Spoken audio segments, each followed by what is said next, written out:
This is Joseph Waring reporting at the ICT and CTO Forum in Auckland, New Zealand. This afternoon, I'm joined by Berge Ayvazian, who's the senior consultant at Heavy Reading. Thanks for joining me, Berge. Thank you. We're seeing a mobile broadband war taking off in Europe and the US, and here in Asia, Singapore and Hong Kong.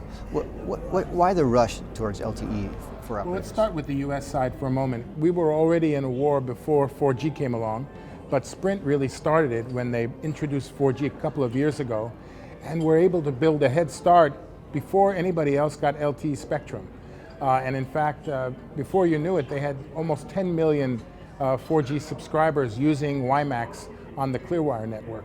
Now, last year, Verizon started their program, and as soon as they introduced smartphones using LTE, they were very quickly able to capture almost 1 million subscribers with 4G. So Verizon Wireless now, 4G LTE is the fastest and broadest 4G network in the US, and there is a war for AT&T and T-Mobile to catch up.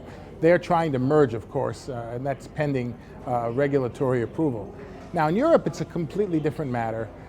In Europe, they were offered spectrum for specific uses, whether it's to provide additional capacity where their HSPA Plus networks are constrained, or to extend the coverage of broadband into rural areas where DSL starts running out of gas, becomes too expensive. So in Germany, for example, that's really been the business model, is to go that route. Scandinavia, I'm amazed to see how quickly we've seen rolling out LTE by Telenor, TeliaSonera, and now some of the other operators are out, trying to catch up. So it's beginning of the war. It'll come to Asia too. Docomo has just started. What about outside developed markets and developing markets that haven't really moved into 3G yet? What do you say is the best way for them to move forward? Well, I've been meeting with Southeast Asian operators here in emerging markets, and they're still trying to figure out, having already invested in advanced 3G networks, what is the justification for them to both add another spectrum band, which is complexity, enter into this 4G market with new devices, et cetera. What is the purpose of this? They still haven't completely come to grips with it. One thing they know is once their consumers, once their subscribers get a taste of video, they get this huge spike in traffic, and they can't handle it on their 3G networks. So even if all they do is provide hotspot coverage, that should be enough justification to begin the process. You mentioned video, and video and all kinds of other content is driving this rush towards more bandwidth. For operators, how long will LTE suffice as a capacity provider?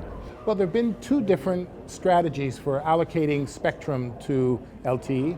One is to carve up the band into a lot of small chunks and just give an initial dose of spectrum to each operator, perhaps 5 megahertz up and down, which just is enough to begin the process, just get started. And the minute you start using it, it runs out. So that's okay if you're just doing augmentation of coverage in cities, but if really what you're trying to do is provide a good layer of coverage nationwide, it's not enough. So what happens then is they typically find other bands that become available that they can use to add spectrum.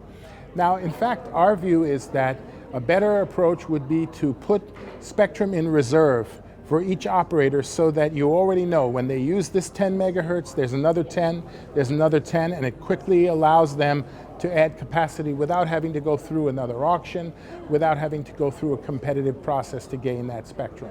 Are any markets going that route? You're just beginning to think that way, because if they don't in advance, they can't justify the investment. They get 3 years out and they immediately start running out of gas. They got to fill the tank again.